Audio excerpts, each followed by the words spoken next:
All right. Hello, everybody. Welcome to the September Future of Coding, because well, maybe the name is not going to be that name for very much longer. We're in the midst of renaming the name, or renaming the community to the Feeling of Computing. So I got to get in the habit of saying that in these official, capacity kind of places. The Feeling of Community, Feeling of Coding, computing.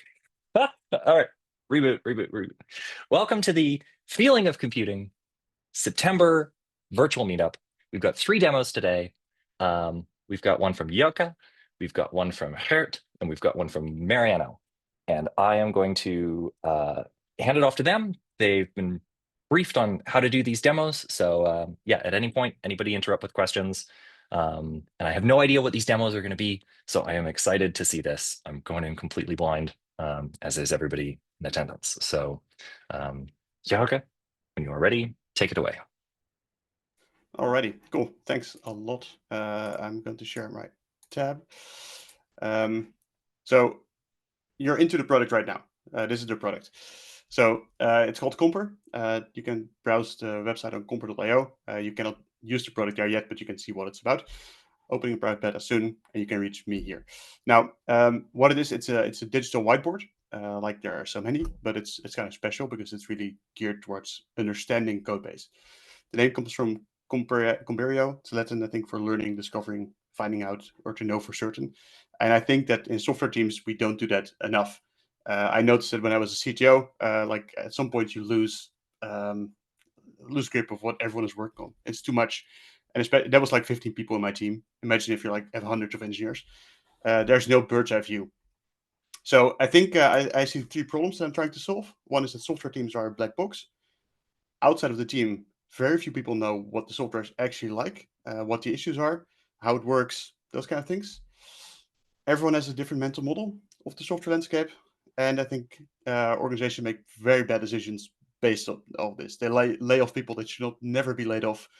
Um, they say, "Oh, let's re-architecture everything to a certain language," even though no one knows those languages. Like you can go wild. I think you guys have seen all kinds of scenarios that um, you recognize this, I hope. So what I want to do is I want to put all the software in an organization on a board. So this is my GitHub profile. It's not too interesting because it's just my personal GitHub. The most interesting thing is Comper itself. This is my repo. And what you can see here is aspects. So far I built like code owners, who wrote it based on the Git blame history over everything that you see in your screen. How old is the code? What is the bus factor? So if someone here comes under the bus, how big is the issue? Right now, this one is pretty okay. If I come under the bus, it's a problem, but we have one person still that knows about this. But this one, for example, is not so good because this person is no longer with the company. Never was like a freelancer. So this is red. This is a risk. And here we have security landscape based on Dependabot right now, but I want to integrate this more tooling that shows you, okay, are there any security issues in the code that we need to be worried about?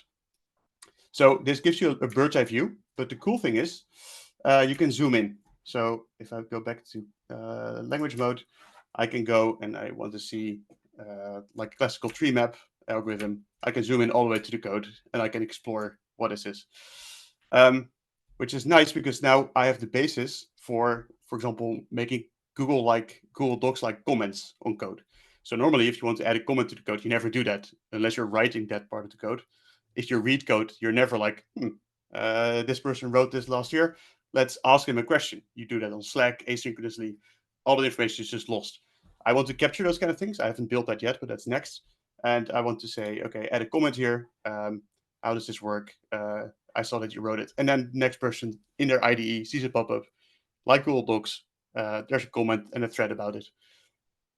That's next. And AI is also next. Now that I have this basis of visualizing all the code, I want to extract these kind of diagrams that you see. I created this manually, but I think with some AI agents, you can ask, okay, look at every single file. Are there any integrations outside, inside? Which actors are we talking about? And then it makes these kind of diagrams automatically. And then you can do different overlays. Like you have an auditor that comes in and they do check all your code and they write on their private layer some annotations, or if you go into a tech due diligence project. So there's a lot of possibilities with this. I'm trying to find that out in the beta program that I'm launching, and I'm going to see what sticks. Right now, I have a couple of pilot customers. I can show you their data, but they have like hundreds of software engineers. It scales very well. It's just a web interface based on a Rust backend, and the game is a gaming front end, like for game engines. Pixie.js. It's super fast. So it renders. It feels like a game. Oh, and I forgot to tell you guys, but this all started because someone said, "Why don't you build like Geoguesser for coding?" And I thought that was very funny. So I thought, let's build that. So I built that here. So I can now I can select repository, play like a little game here. So I see the code.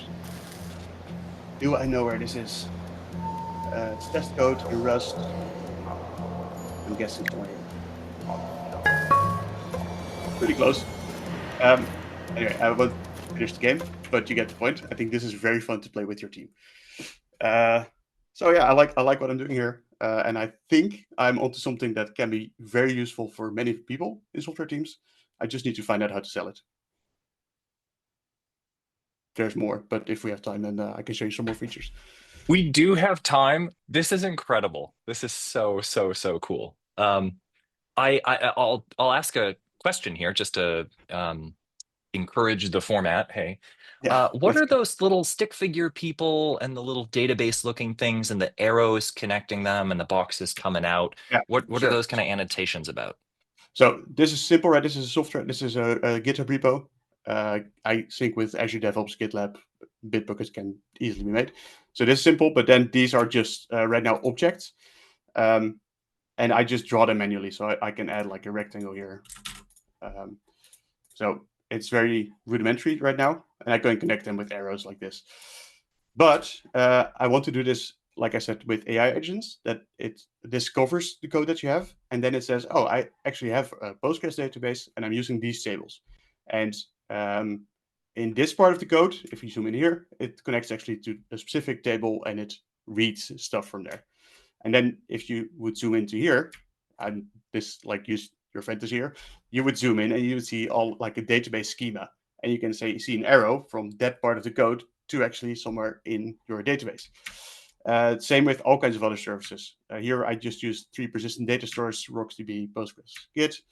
Here I draw what kind of incoming integrations I have. So where do I pull security from, security or performance insights or etc. And here's what I connect to on the outside. This is just what I thought made sense.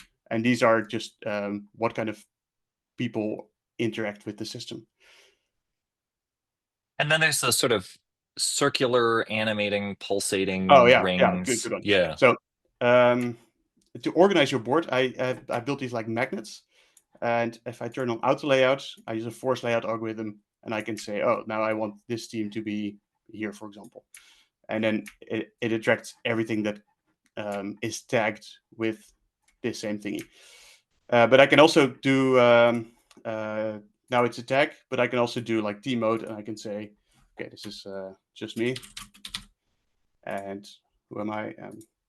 This guy recommends a couple of people. And then it says, okay, everything that I wrote is now attracted to here. So this is very fun because a lot of teams don't use code owners. But in the Git history, you can actually see this person wrote most of that code.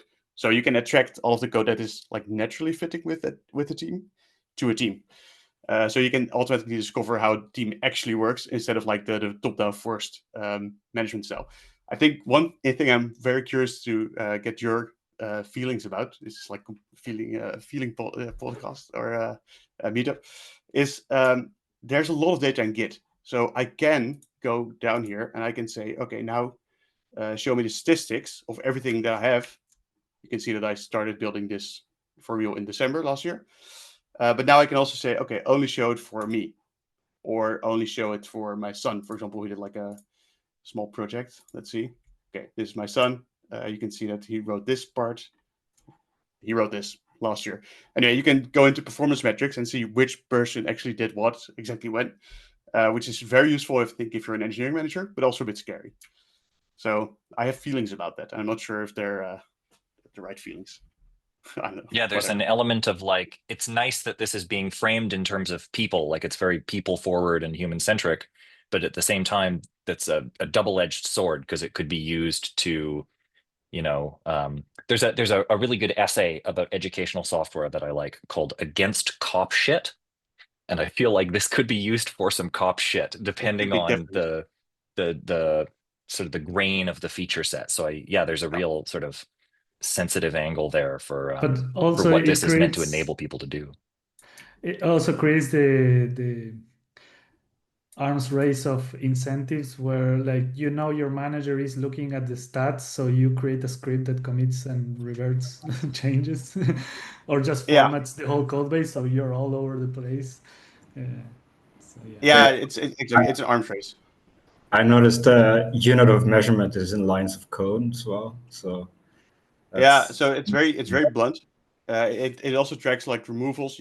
Anything you touch, you get like points. So it's not like only additions count. That's at least something. But I don't know. It says something, right? When I was CTO, I had one guy who was, I don't know, not doing so well, and I just like he didn't feel it was motivated anymore, so his performance went down. If I could have seen that like 3 months earlier, I could have talked to him and did something about it. I think I'm a pretty good boss, or I was, but I know that there are also terrible bosses that will misuse this a lot. So like you can preempt it in a way. Like there's this story of I think the lab started measuring performance by lines of code, and like an engineer submitted like minus 20,000 lines of code one month. So basically you say, if you think you can use this feature for this is what your engineers are going to do about it. So they just don't, because you know how they are going to game it. So don't gamify it because they are going to game it. They are engineers. They know how to write scripts that do stuff. Yeah. But on the other hand, you have sales teams, and they're always under the microscope, and everything is measured, and the amount of phone calls, how long the phone calls take, and engineers have a lot of freedom. I think also we should get some accountability. If my job is to create software and I'm not doing that for a year, I should at least have a conversation with my manager about it and say, okay, what's going on? So I think I'm now seeing it as like it's a data point. I haven't seen any misuse of this yet, and I think if you educate the managers like, okay, this is how you should use it, maybe it's okay for now. But I don't know. Like I said, weird thing. Anyway, this is just a very small part of the entire product, so let's not get too derailed about just the people management part. But it can do a lot of things. To that point, if I could add one thing, because I don't know, I was just thinking about this today. Intentional friction. It's one of those things where anytime friction is removed, and oftentimes engineers are like, that's always the problem. There's friction. Let's get it out of the way. But like where and how friction gets removed has like dramatic systemic effects. And so it's worth thinking about where you want friction to stay because it benefits the overall goals. And I think that that's very much related to the points that were just being made. This is a tangent from this. One thing that I've always wanted is some way to create tutorials for repositories or pieces of code where you essentially have like, this is how it works, and it kind of zooms in on the piece of code. And then once you are done with that part, it zooms out and then goes to a different part and then goes to a different part, almost like an onboarding document. So kind of like this, but like with comments and pathways through the code. That would make a really nice way to show someone new, being like, hey, the most important thing for our company is this flow.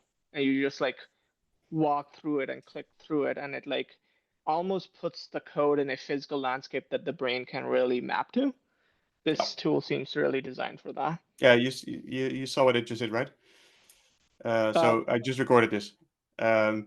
This is literally what you're just describing. It's like you can record a voiceover, and you can say, okay, look at this, look at that, look at that, and it's just a guide that's in the system. Now, Vibecard is a great name, but yeah, that's how it works. That's super cool. Yeah, this isn't saved to the database yet. This is like a highly alpha version, but this part. But I think the nice thing is that I built everything in Rust with a web framework in Rust as well. Logo. It's very fast. I like it a lot. Super simple. And therefore, I just have a TypeScript with a Canvas front end and a Rust backend. It's a pretty simple system. You can deploy it on-prem. So also for highly confidential stuff, if you tech due diligence or something, you can very quickly understand how teams work and the dynamics within teams, and what software there actually is. And if I now go further with the AI agents, you can ask all kinds of questions like, okay, where is this pattern used? What are the concepts that are used throughout my code base?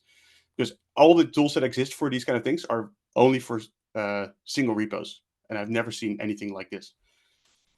But let me know if you have seen, because I'm interested in seeing if I'm the only idiot on the world that's going this way. This, Isn't SourceGraph? I was just gonna say, isn't SourceGraph the company kind of meant to be like, hey, Yeah, they this do. They whole- do. Yeah, I haven't actually used their product. I've seen their marketing materials, and I think they're very close in, like, I don't know, same goal. They want to make things visible and understandable. this brings us to the end of our allotted time for this demo. Amazing demo. Very interesting project. So many questions and so much possibility space that it opens up. So All right, thanks. thank you so much for sharing that with us. Very, very exciting. And please do continue, if you make new stuff or make little demo videos or anything like that, throw them in the Slack. I'm sure they'll kick off some great discussion, because that's it's exactly the kind of work that I love seeing come out of this community. So next up, here we go. Geert. Yes. Perfect. Please. Yes. Thanks a lot. Once again, no idea what you're about to present. Very excited to see what it is. And floor is yours. Nice. Yeah, you should see my screen, I guess. Yep, we do yeah. see it. Yeah, nice. Cool. So yeah, thanks a lot, Jouke. It was amazing. I hope I can sort of, yeah, I will not reach it, but this is it's a really good start of this this meeting. So I've been looking a bit into this presentation from Beth Victor about drawing dynamic visualizations. And I've also been, so I do some stuff with hardware and UX design. And I think there's a lot of things we can learn from the past and also from in the future. So I think most of you might have seen it, but it's about, like, we have tools that we now use, like Excel. We have tools where we draw in, and we have tools where we code in. And the tools don't really match that often nicely. So building prototypes or building prototypes of visualizations or interactive visualizations is still a troublesome. Well, this was long ago, like 2013. So we'd hope you are a bit further. And then I like to build parasites. So tools that sort of build on top of other tools, because you can make use of a lot of, like, the stuff that already exists. So I don't, it's super cool that people are, like, in this open canvas space and trying to reinvent how canvases work. And I think that's really amazing work. But it's also cool to take something like Figma, which people might know in this community. I'm not sure, but it's more a UI UX tool. That has some hierarchy and it has systems which you can use and then connect to data. And then that could be quite powerful for people that are already familiar with Figma and want to use a little bit of the data side. So almost like Excel is also used for programming for a lot of people, but just a little bit of programming. But it can also help us to think the other way around. So like start from visuals instead of starting from code. Yeah, so that's like, this is some of these parasites. So using the color of a pixel to create movement in physical space is quite a nice way to play around with physical motion, because then you can use tools that are already existing. Yeah, let's go into it. So I built a plugin in Figma, and it's already live, so you can use it in any way. The idea is that it's basically a Monaco editor that runs in Figma that you can use the full Figma API with. So it opens up all the possibilities that you can do within the Figma UI, but then with code. So one example of that is drawing charts, which is a bit boring, but I think it's a good start to start with. So what you see here is I just opened an example, which is a bar chart. And you can use D3, which is a library for charting, and you can use that to then populate and change stuff within Figma. So if you look at this, you can then directly, dynamically change the stuff within Figma, and you can also change the values live, right? So you can play around with this and work within the data within Figma and move back and forth quite easily. You can also do it the other way around. So you can also change stuff within the Figma component, and then it live updates because it's all still connected within the Figma ecosystem. Yeah, so that's I think a basic thing that already is quite powerful to do charting that would otherwise be quite difficult. The other way around is where you have a Figma component. So if you, it's a bit like you have components and instances in Figma. So if you create a component with some text in it and some graphics, this is not going to be great, but and we create a component out of this. You can create an instance of that component within a frame. And when you then open the tool, it will show you all the things you can, or all the things, some things you can do with this component based on what is already there. So it will show you that there is a child with the text test. So it will sort of put all the stuff that is in this Figma component already on the canvas, and then you can start playing with it. So this is also nice for sort of product card type of things, right? Where you want to populate a UI with data and with real data. Another thing that I've been looking into is this N8N type of, I don't know if you know it, but it's like a flow system for AI systems.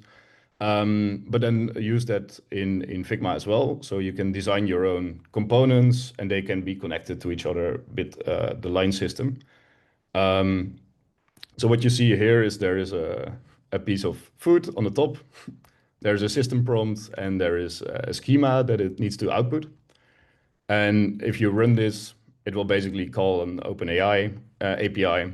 And when it's done, these arrows will get narrower. And then we'll update this JSON object in here. It takes a little bit of time. Yeah, you can see that it now updated. So the quantities and stuff changed a little bit. And then you can also create graphics from that. So because this JSON object is now updated, this can also influence the graphics in Figma. And also the other way around. So if you draw stuff in Figma, you can also export that to data that you can use for analysis or can use for counting. So yeah, we're working on like a product disassembly, for example, and then you want to know what quantities are there and how much steps is away from the main product.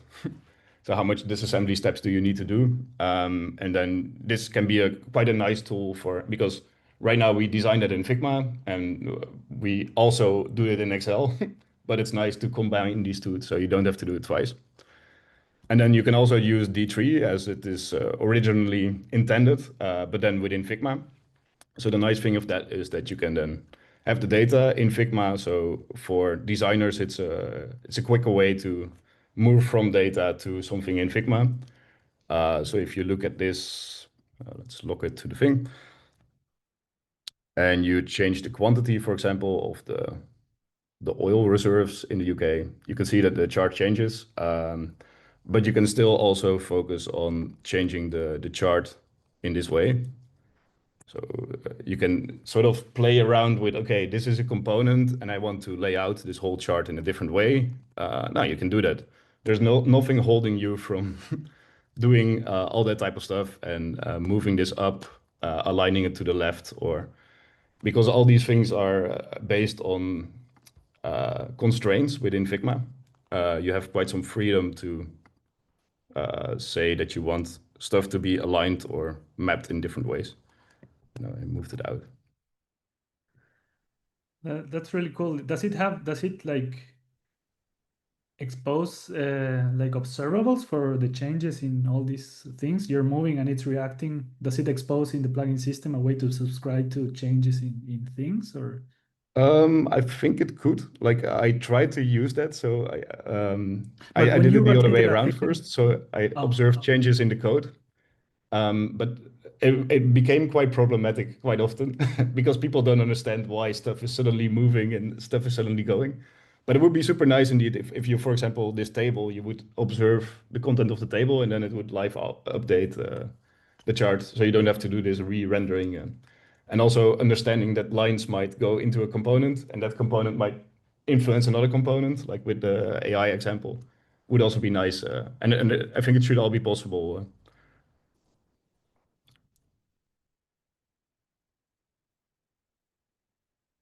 Yeah, so you can then style this in many different ways, right? So yeah, just like you would do in Figma normally. And the same with other types of diagrams. Like it doesn't really matter what type of diagram it is, as long as D3 can output it, and there's some way to connect it to Figma, you can then use styling from Figma to generate it and to use it. Have you explored use cases other than graphing and that sort of thing? Like, have you done much with like UI or used Figma as like a control surface for code that does something more complex, or used this with like artistic drawings or anything like that? Have you kind of pushed at those boundaries? Yeah, there is some stuff. So like product size, for example, this is comparing battery sizes. But also I think I'm thinking what is a good example? Like for product cards, it's quite often quite nice where you have like different products that you want to lay out and you want to understand, okay, does the text fit? Does the whole thing match? Also with chat interaction, like you can generate a whole chat conversation and then generate one frame out of that type of stuff, where there's a lot of repetitive elements that you want to create, then it's really nice. And I think I could there's a see lot this. more artistic stuff that could be done indeed. Yeah. Hmm.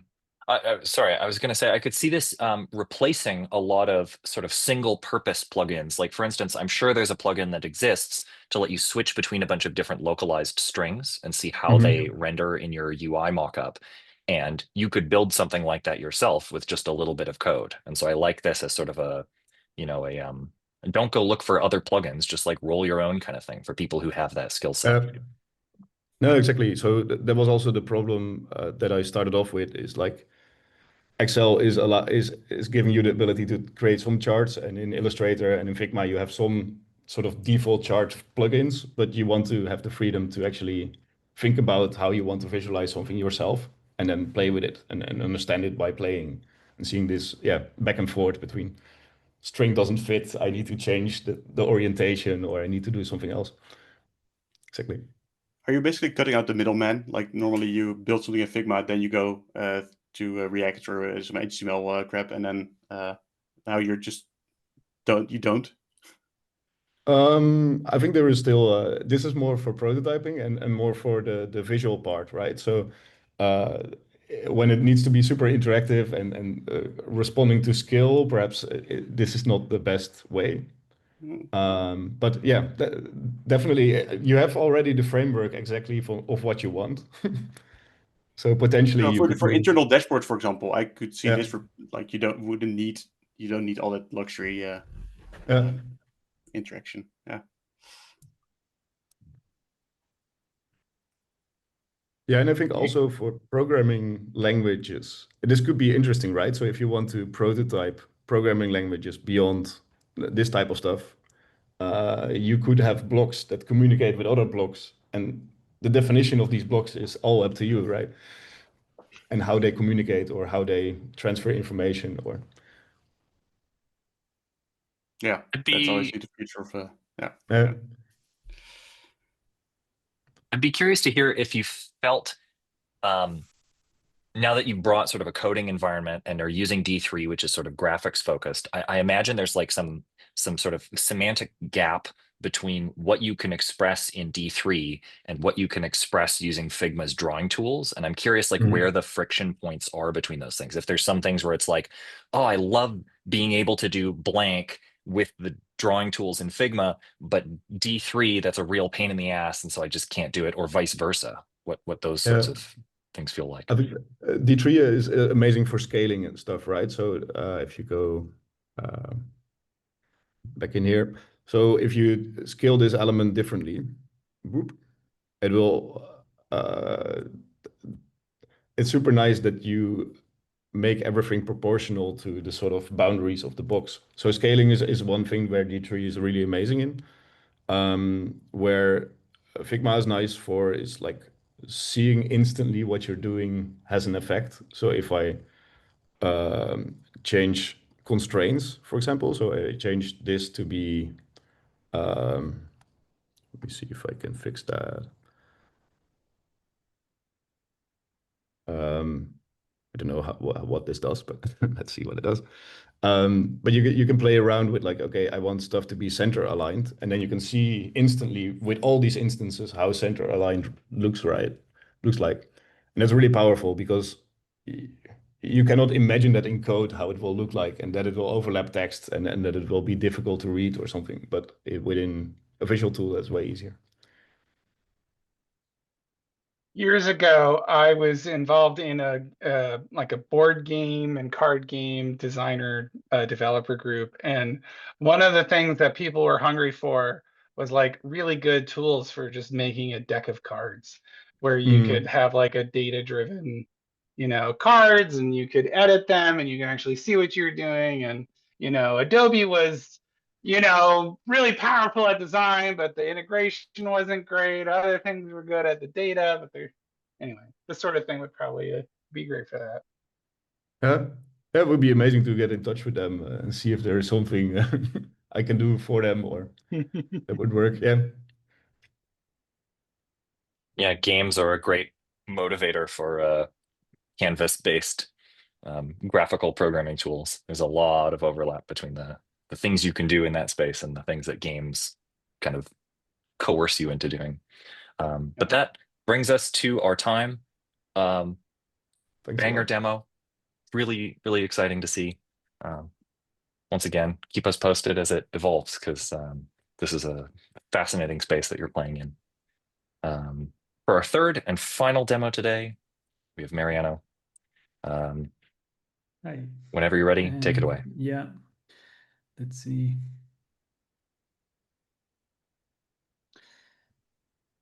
I guess you're seeing my screen. Yes. My talk has different names. The Art of the Metacomponent Protocol.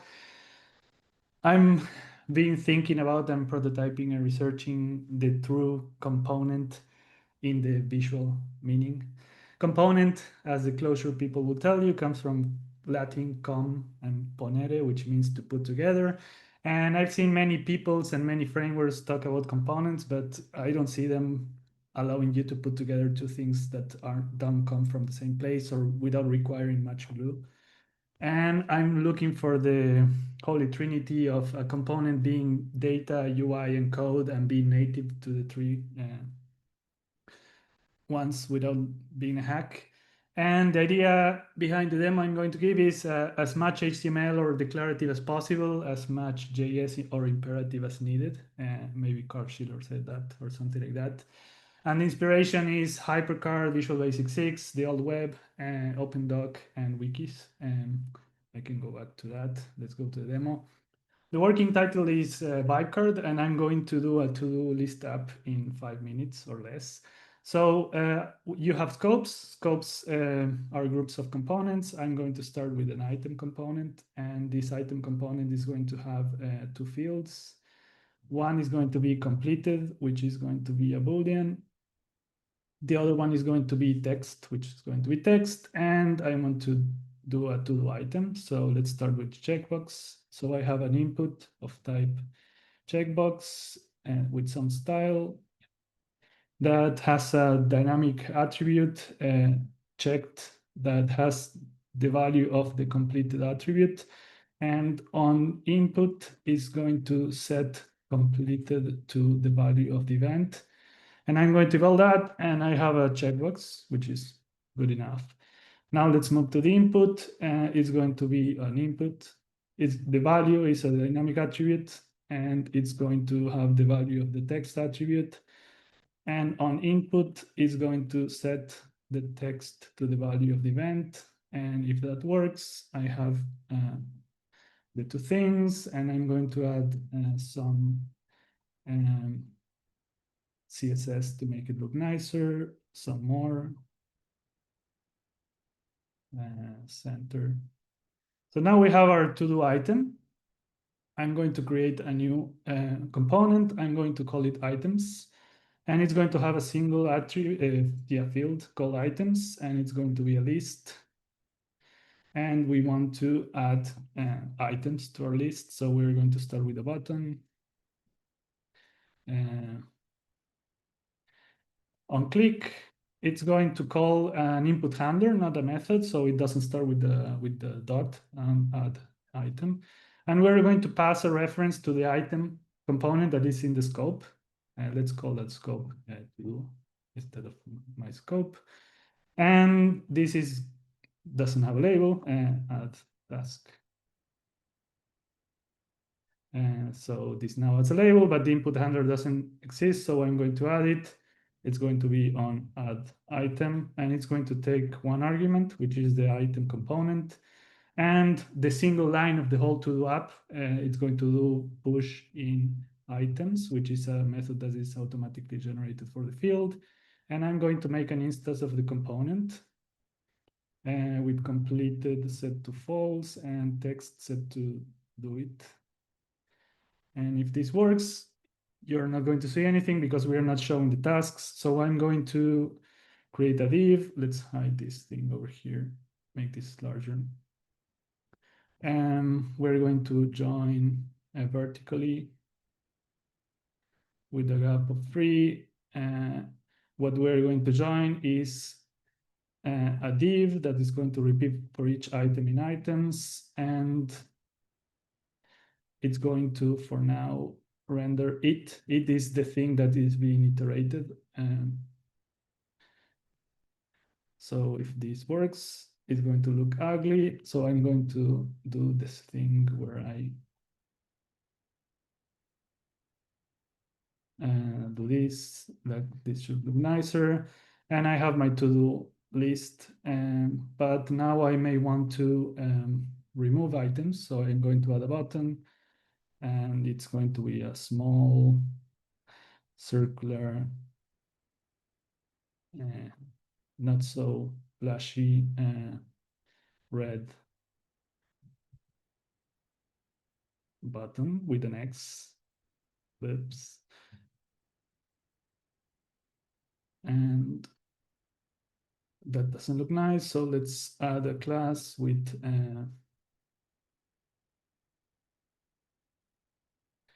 this. And now on click, I want to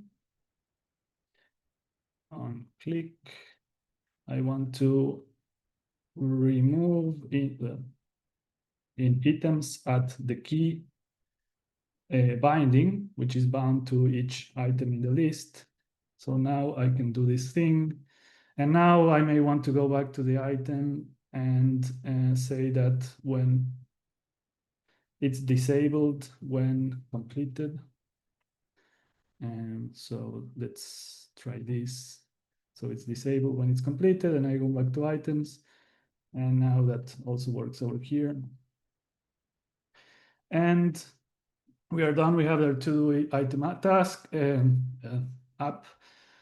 But you may say, oh, nice demo, but these things never scale. So you may have seen that there's a button here called save. When you click it, it downloads the scope into file. And I'm going to load some things I downloaded previously, like this. Whoops, drop it to the right place. So now I have this scope called JSON together with the other one, the to-do, and I can create and edit a JSON data structure with nested things and keys and values and things, and I can remove them. And finally, yeah, that's a nice thing, but could you build Vibecard on itself? Of course you can, because it's built on itself. So now you can create your own Vibecard inside Vibecard and change it in itself. So yeah, this is Vibecard, and I will publish it somewhere soon. When I remove the last remaining thing that has to run in the background, which is the thing that generates the CSS from Tailwind, but I have a way to run it in the browser. Super cool. And perfectly timed. You exactly used up 7.5 minutes. So now we have 7.5 Thanks. minutes of questions. One of them that I'll ask right off the bat. I'll take privilege of having a hot mic. There's sort of this, like I felt myself wondering, where is state living? Why am I not seeing state? Why is there's this like editing environment that's showing me here's the structure that my values are going to have and the way their templates are going to be used, but I felt myself longing to see actual visualized state values, and especially as you were making edits and it was reloading from scratch. So I'm curious, Yeah, where there's is state? there's this bad word, it seems to be a bad word now, called like object-oriented programming. And basically now I'm editing this thing here, and you can see as I change it, you can see here an object called Vibecard that has attributes, and it has scopes, and the scopes has components, and a component has a list and has fields, and the fields have names. Like basically the thing you see here, basically it's saying, how do you make a tree out of a DAG? And the DAG is like a DAG of objects. You basically walk through, basically the UI here is a path through a DAG, and the DAG is the path is directed by whatever is being rendered, active, shown, or hidden. And the state is the DAG or the tree of objects you have. There's no mapping from like the model, like basically this framework, or however you want to call it, tells you how to render views that go through a path through your objects, and that's the view, the UI. Or you could call it like model view model or whatever. But you always the input handlers and the on clicks and whatever, they basically run transactions on the right place in the object tree. And it's an immutable object tree, so every time it changes, I re-render and I cache by reference and stuff like that. How is it different from Vue.js? So maybe it's a very stupid question, but like I program in Vue.js, and it seems like you also have the same three things. Yeah, basically, it's not a sea of mutable things. It's an immutable component, and you get for free. I tried to put more stuff in the UI, but also the idea that in all of the current frameworks, they are components, but the parent and the child have to kind of agree and like do a dance. Here, the idea is that each component knows about itself. I use concepts like dynamic scoping and effect systems for when basically every component has like composes, has references to child components, but doesn't know much more about how they render. It knows only they render. And when they want to do something up, they just basically either they look up effects or dynamic bindings, or they bubble logic events. So each component, the idea is that you can grab, like, I could render a to-do list of Vibecards, because like the to-do list, the items thing only knows, if I go back to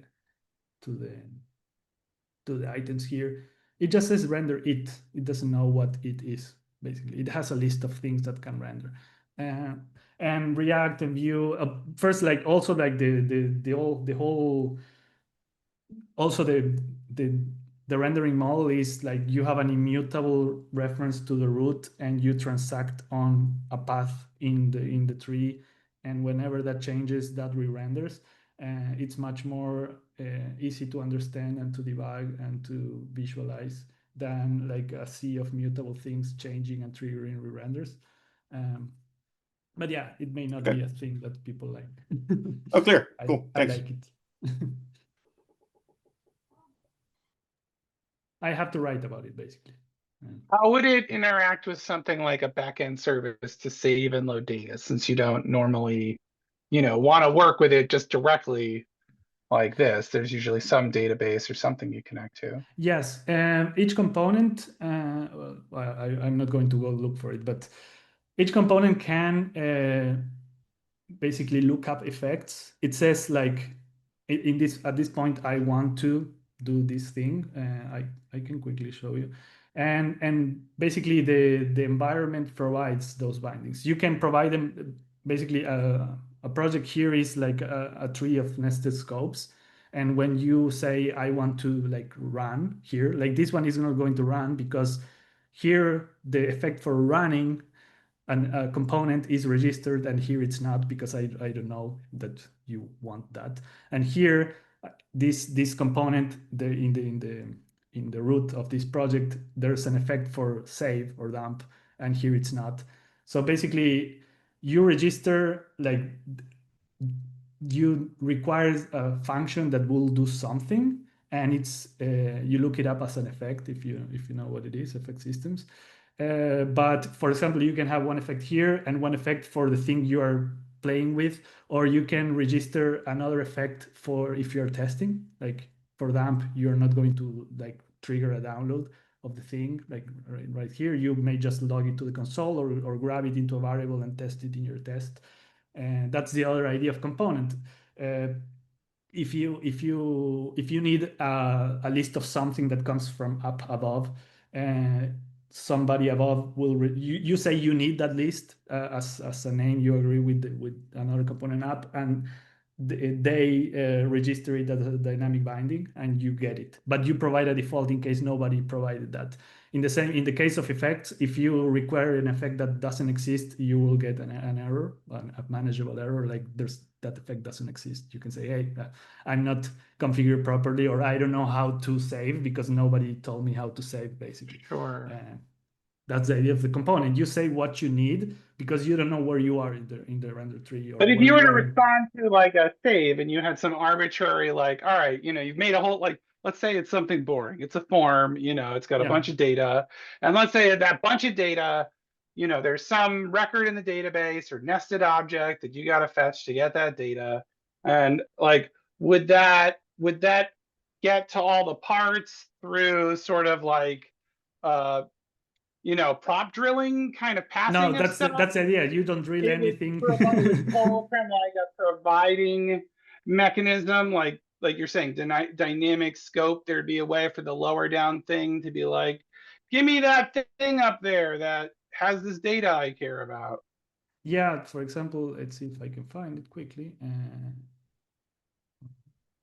Here I say on click, run. And this bang here means like I want to look up an effect called run. Somebody has to provide this.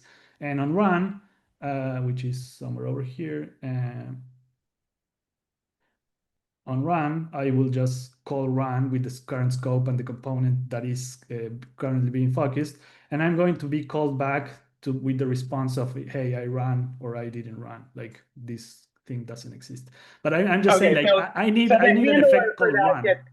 The handler gets some kind of scope object. Yeah, I use ideas. Manipulate. That's the thing. I don't drill anything. You don't get anything. It's a component. It's a sealed thing. I use ideas from programming languages like dynamic scoping and effect systems. You just say you could see it as dependency injection, but you just name it where you need it, and the runtime is going to provide it to you because it's registered in the stack. Basically, as you are rendering a tree of components, basically it's like a call stack, and the components can like put dynamic bindings and effects into the dynamic scope or in the lexical scope. The lexical scope is basically when I say in the to-do items, I want an item, it's a sibling. Like in the to-do scope, there's an items component and there's an item component. And I can rebind it or alias it to something else. Like I could say like item now is a Vibecard. And I have a to-do list of Vibecards, if that makes sense. Because like the items component doesn't know anything about the item other than it can render itself. That's the idea of components. Yeah. Do you have a way to see what things are in scope when you're writing a component? Or I guess that's going to depend on where it's used, right? That's dynamic scope. Like for example, in the Vibecard scope, the components that are in scope are these ones. And if this scope was inside another scope, it will also see the parent scopes. It will first look up in its current scope and then look up, like in programming languages. for effects and dynamic bindings, you can. I mean, conceptually and technically you can. There's no UI telling you there's a run scope, there's a run effect that is registered, but I know it for a fact. It's in the runtime basically. I guess what I'm trying to reason out is there some way to know, like, if I type this name, here's what it's going to be bound to, and it's going to be bound to something, and I can kind of depend on that?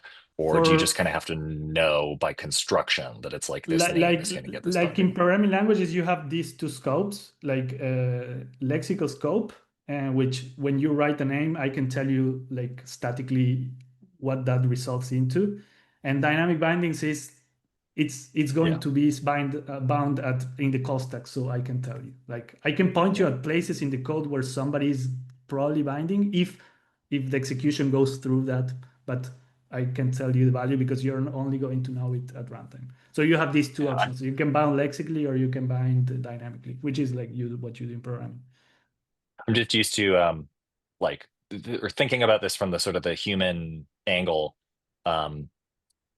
If you're working in an environment that does not have very rich connection with the runtime, you know, you lean the direction of types and static checking and that sort of thing, and then get TypeScript style, like, hey, or IntelliSense, I hit dot and I see all of the things that are available at this point based on static analysis of the code, versus something like Smalltalk, where it's like, we're not doing static analysis, but you're in the running environment. So I can hit dot and I can see, like, at this moment in time, here are all the things that are available.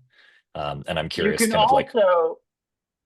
you can also do traces, because I did this. I wrote a whole framework. I've dug through guts of all this kind of stuff. And when I built the system it had a global view of all the components, all of the files, all the dependency graph of everything relating to each other. And there wasn't a static type system as much as there was a tracing system that could go through every way that the model that you would have for a component, and how it would get sent through a view, even layers of components passing to other components, or I had a template calling system and all that, and it could trace through, and it could know like whether a particular trace like made sense or worked, and that was more dynamic. And the key here, and the idea to put as much in the HTML or in the declarative part, is that I can statically analyze that and tell you, like, here, this component requires these effects and requires these other components. And I had something like that where there was like a lower down component could declare that it required pieces of data, and higher up ones would say they provide pieces of data. Exactly. And because I had a total global analysis, I could actually know at build time whether the things that were saying they required it had a thing above it that could. What I had in a previous version that I'm going to quickly add is, if you're writing the view and you say that, like, for example, in the to-do list, that the items is going to like look up an item component that should be in scope, I can like check, is it in scope? Like, is it here or is it in the parent scope? If not, like, I will warn you. But the other one is here and say that I'm going to call the onAddItem input handler. I can check, like, is an input handler defined with that name, and are the arguments the same number as here? Or if you say in the other one, I want to look up a run effect, I can check here because it's a live system. Is there a run effect register? Because if not, I can tell you, like, yeah, in your view you say like you want an effect of this kind, and right now it's not declared. So that's why I want to put as much in the declarative side, because I can statically analyze it, and for all the things that are lexically bound, I can tell you if they exist or not. When you go dynamic binding, you know what you're getting into, but I only use it once or twice in every project. When like an upper component has a dynamic list of things, and the component lower wants to list them, but it's not the owner of the list of things, and they change. So the upper component binds the list as it changes, and the lower component can do a list like a select or whatever. But I don't use dynamic binding a lot, but when I use it, it's related to the context idea of React. Sometimes you want to set up a thing up that you don't have to drill. And the idea here is to restrict it more, in the sense that you declare the dynamic things you want to look up, and you provide a default value. In case this component is in a place where that thing is not bound, it's not going to be an error. It has a default behavior, basically. I'm gonna jump in here and say that's our time. Mariano, thank you for the demo. Very cool to see an environment that you can build it in itself. Love that. And I'm interested to hear more about this idea of the metacomponent protocol. That was a nice kind of provocative framing. So I'm cool to see where that evolves. Thank you to all our presenters this time. Thank you to everybody who attended. And I will see you all in a month for the next virtual meeting of the Feeling of Computing community. There we go. Thanks so much.